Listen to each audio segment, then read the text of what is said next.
Duterte's war on drugs, explained. From July 1st to August 30th of this year, 550,000 houses were visited, 12,900 suspects arrested, 800 search warrants implemented, 895 suspects killed, and 626,000 drug users and pushers surrendered. This means that 97.8% surrendered, 2% arrested, and only 0.14% killed. What about the accusation of extrajudicial killings? Did Duterte condone extrajudicial killings? This has been shown to be not true.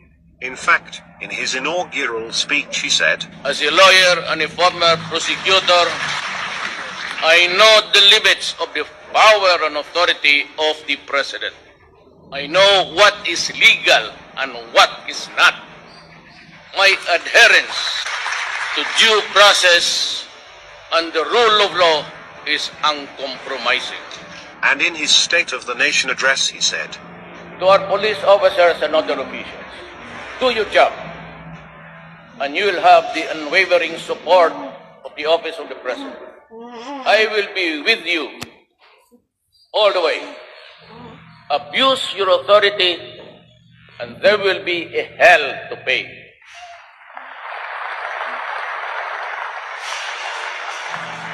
For you will have become worse than criminality itself. I order the National Police Commission to hasten the conduct of investigation and adjudication of administrative cases against police officers involved in criminal activity and illegal activity, and prescribe policies on lifestyle checks for PNP members. what about his shoot-to-kill orders? This is what he actually said. I repeat again for all everybody's consumption. Do not kill if you are not in danger of losing your life.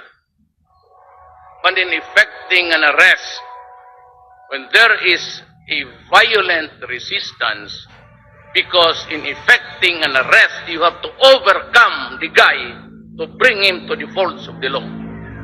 If you cannot bring him to the police station, if you cannot place him under the control of the law, because that is your job to arrest, which means to overcome the resistance.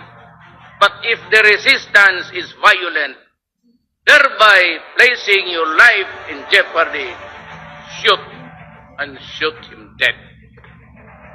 Can I be more clearer than that? But who is behind the vigilante killings? For the extrajudicial killing, they say, it's not the work of the police to be wrapping people with plastics and put them into the bag. That is not the job of the police. I just told him that one bullet will do. Why do you have to wrap it? Waste your time. So, who are actually behind these killings? First, there are drug groups killing other members of competing drug groups. This is also happening in other countries. Second, drug lords hire assassins to kill users and pushers who have surrendered to the police. This is to silence them and prevent them from exposing the drug lords. There are also other deaths unrelated to the war on drugs, which are blamed on Duterte. The opposition, who controls most of the local media, blame these deaths to Duterte to make him appear as a mass murderer. Pero yung pinatay na hindi natin na binalot ng mga sako, na plastic, the police, I assure you, would not waste their time on that. So kung pati ba naman yan isali ninyo na wala akong kamuangwang, pakisali na lang po sa namatay ng lahat yan sa punerarya, pati yung may mga cancer, isali na lang ninyo. May mga diabetes, may mga... Kasi yung lahat na nakita ninyong patay, binibilang ninyo sa akin.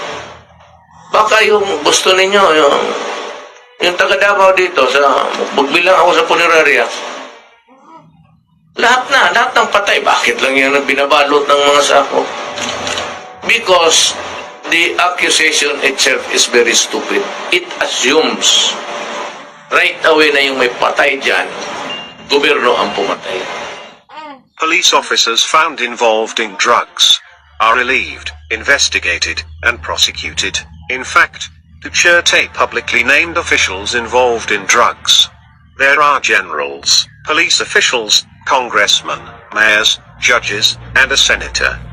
Drug lords and public officials involved in drugs are now trying to bring the fight in the international arena due to the fact that 91% of the Filipinos support Duterte. Will they succeed?